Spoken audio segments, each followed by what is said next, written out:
Esta es la segunda parte de un ranking de todos los clanes de vampiro. Te recomiendo ver la parte anterior. 19. Los Tlazique. Los Tlazique son una variante de clan de los seguidores de Set, aunque casi se parecen más a los Gangrel. Se trata de vampiros hombres bestia de Sudamérica que pueden adoptar distintas formas, pero tienen predilección por la del jaguar, y practican una disciplina única llamada Nahuatl, que les permite transferir el dolor y las heridas de un individuo a otro. Ellos son el clan de vampiros sudamericanos más numerosos y mejor organizados que hay, lo cual por desgracia no es mucho decir, pero han sido capaces de dominar los bosques y junglas del continente, de pactar con los escasos pero poderosos Pisanov y de llegar hasta Norteamérica, donde aún así vampirizan exclusivamente a latinos. Grandes números, una organización modesta y una alianza muy próspera, suficiente en mi opinión para puntuar respetablemente alto con un buen equilibrio de pros y contras. 18. Los Gangrel.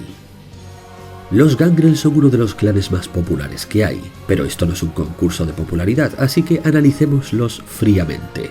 Para empezar, cualquier Gangrel es un luchador excepcional, pudiendo hacer daño agravado con varias de sus habilidades tempranas. Además de su conexión con la naturaleza y su disciplina de animalismo, la disciplina de Protean es una de las más codiciadas por cualquier vampiro, y los Gangrel son los más expertos. En cuanto a su antediluviana, Enoia, esta le estuvo dando caza a otra antediluviana durante milenios, además de que vampirizó a los legendarios Enkidu, Gilgamesh y hasta el mismísimo Odín, aunque aquí no sería un dios, sino un Matusalén que gobernó Escandinavia durante siglos. Los Gangrel se han extendido por casi todo el mundo y en la antigüedad dominaron muchos territorios. Pero conforme la civilización fue avanzando, ellos se fueron quedando arrinconados.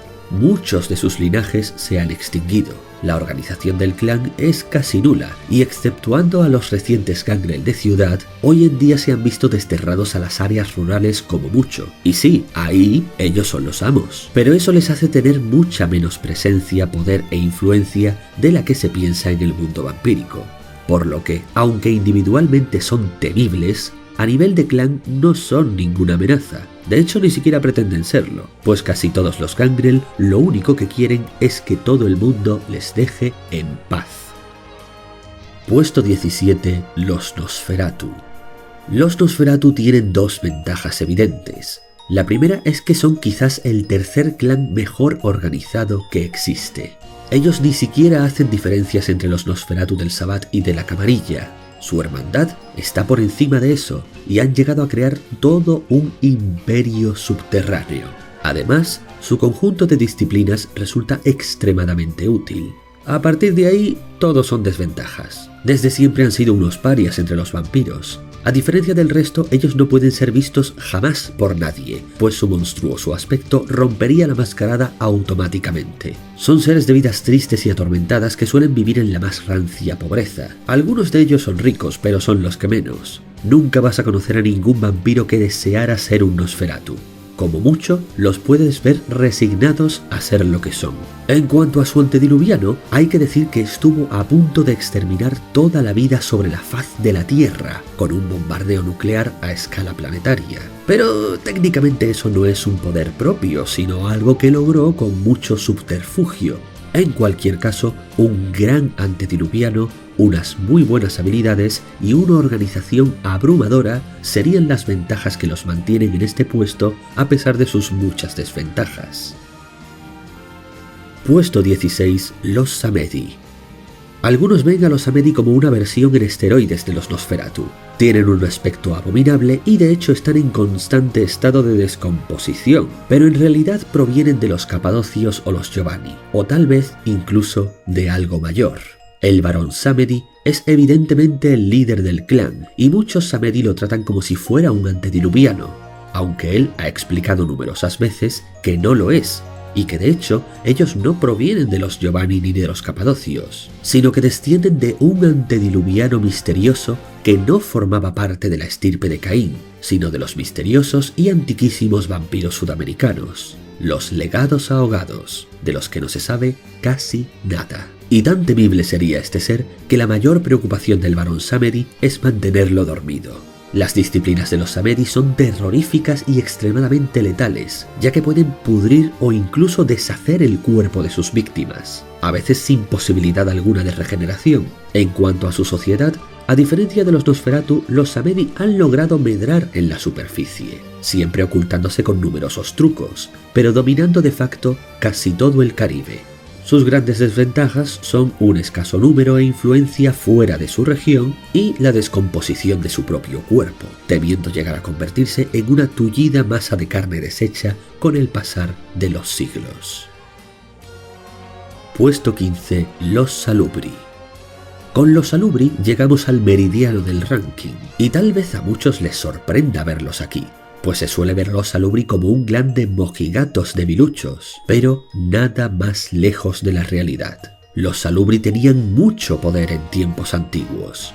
De hecho, eran el gran enemigo de los infernalistas Baali, una de las mayores amenazas para toda la sociedad vampírica. Sin la ayuda de los Salubri, es posible que nunca se los hubiera derrotado, y eso es porque tanto los sanadores, como especialmente los paladines Salubri, poseían toda una gama de habilidades que los protegían o afectaban especialmente a las fuerzas malignas. Sin embargo, su idea de alcanzar la Golconda, en resumen la redención de los vampiros, les hizo granjearse cada vez más enemigos, porque esta era un proceso extremadamente complicado, con un gran riesgo y una bajísima tasa de éxito. Poco a poco se los fue acusando de ser cualquier cosa menos unos santos, y finalmente fueron perseguidos hasta casi extinguirlos. Los motivos fueron complejos y los explico mejor en su narración de clan. Su antediluviano, Saulot, es uno de los más misteriosos y maquiavélicos, y en uno de los escenarios de la Gehenna, él acaba siendo quien consigue salvar el mundo. Es decir, que por muchas penurias que pasen, los Salubri siguen siendo tremendamente relevantes hasta el día final. Por lo demás, su organización está destruida, su influencia como clan es nula, y encima, su debilidad les obliga a no poder alimentarse de la sangre de nadie a no ser que éste les dé permiso. Todo son dificultades en la vida de un Salubri, pero no podemos ignorar ni su importantísimo papel en la Gehenna, ni su antigua gloria y poder. Puesto 14. Los hijos de Osiris. Los hijos de Osiris eran claramente la versión en esteroides de los Salubri. Seguían el mismo arquetipo de vampiros buenos y con grandes poderes para contrarrestar las fuerzas del mal. Y hablo en pasado porque los hijos de Osiris ya no existen. Muchos dicen que no son canon desde la segunda edición, pero técnicamente sí que lo son, solo que su existencia fue cortísima y su final muy abrupto. En resumen, lo que les pasó fue que su líder, Osiris, que había dejado de ser vampiro para convertirse en momia, les curó a todos de la maldición del vampirismo y los volvió a hacer humanos. Y así desapareció el clan al poco de ser creado. Algo bastante controversial porque que una momia de repente tenga el poder de hacer eso es muy anticlimático, además de que despierta más preguntas que respuestas. Y es por eso que no se habla mucho de los hijos de Osiris, y aunque técnicamente son canon, se los trata como si no los fuera, y en cualquier caso están totalmente extintos. De estos sí que no hay ni un solo superviviente. Si los pongo por encima de los Salubri es tan solo porque eran arquetípicamente el mismo concepto, pero más poderosos, aunque están aquí por los pelos. Puesto 13. El clan Brulla.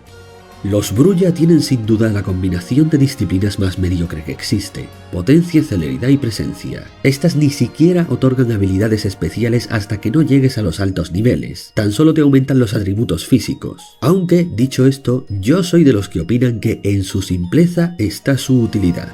En un combate 1 contra 1, créeme que el Brulla va a tener las apuestas a su favor contra casi cualquier otro vampiro. Además, no están tan mal organizados como la gente se piensa. Incluso una vez se las apañaron para hacerse con toda Rusia y con la costa este de Estados Unidos durante décadas. El problema es que gobernar se les da fatal, y al final todo acaba colapsando en anarquía pura. Además no suelen tener tantos recursos, y por si fuera poco su antediluviano es quizás el más estúpido de todos, ya que perdió para siempre una de las disciplinas más absurdamente poderosas que existían, quedándose al nivel de un Matusalén. De modo que yo diría que es un clan bastante equilibrado, ya que sus flaquezas son tan pronunciadas como lo son sus ventajas. Puesto 12. Los Asamitas. Un asamita puede ser de los pocos vampiros más letales que un brulla en un combate 1 contra 1. No porque sea más fuerte y resistente, sino porque son expertos en las artes letales. Si quieres acabar con un vampiro más poderoso que tú, la mejor opción que tienes es contratar a un asamita para que éste se ocupe de él cual ninja. Y es que básicamente son eso, ninjas, vampiros, islámicos. Pocas cosas atemorizan más a un vampiro que saber que hay un asamita que les está dando caza. Eso sí, a partir de ahí, todos son desventajas. Los asamitas presumen de ser un clan muy sabio y organizado, pero en realidad es una fachada. El suyo es uno de los clanes que más trifulcas internas ha tenido, tanto que sus líderes han admitido abiertamente que es imposible mantener el orden entre ellos. Y de hecho, son los únicos que se destruirán a sí mismos sin necesidad de que intervenga su antediluviano. Y ya que hablamos de su antediluviano, este no hace nada. Se supone que es tan poderoso como el resto, pero literalmente no hace nada durante la Gehenna, o al menos nada relevante. Tampoco se les da nada bien influir entre los mortales o jugar a la política. Y para rematar, se han ganado el rechazo de todos los demás vampiros sobre la Tierra por sus muchos actos rastreros. Así que no tienen apoyos. Si no están más abajo es porque, en opinión de muchos, estos son los mejores luchadores que existen. Pero casi todo lo demás, estos pobres diablos lo hacen fatal. Puesto 11. Los Capadocios.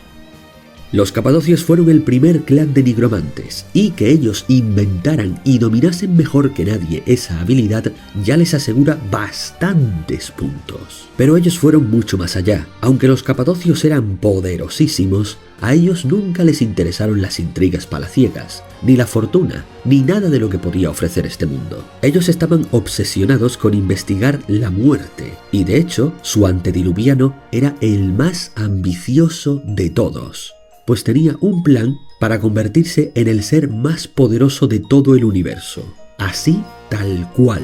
Pero no quiero hacerte spoiler de esto aquí. Si quieres saber de qué se trataba, puedes ir a ver la narración que hice sobre los Capadocios. Como no tenían conflictos con nadie, durante un tiempo llegaron a ser el clan más numeroso. Tanto que su antediluviano tuvo que hacer una purga interna para que la población no se descontrolara. Y por ser tan sabios y numerosos, acabaron adquiriendo gran poder e influencia sin pretenderlo. De ellos surgieron las Lamias, los Pisanov, los Giovanni y los Samedi probablemente. Sin duda alguna, eran uno de los clanes más grandes, influyentes, sabios y poderosos que había. Y hablo en pasado porque eventualmente fueron traicionados y suplantados por los Giovanni, precisamente porque los Capadocios no tenían interés en las tramas palaciegas, pero los Giovanni eran expertos en ellas, y por eso les pillaron con la guardia baja en su punto débil. Un clan extremadamente poderoso, pero también demasiado ingenuo.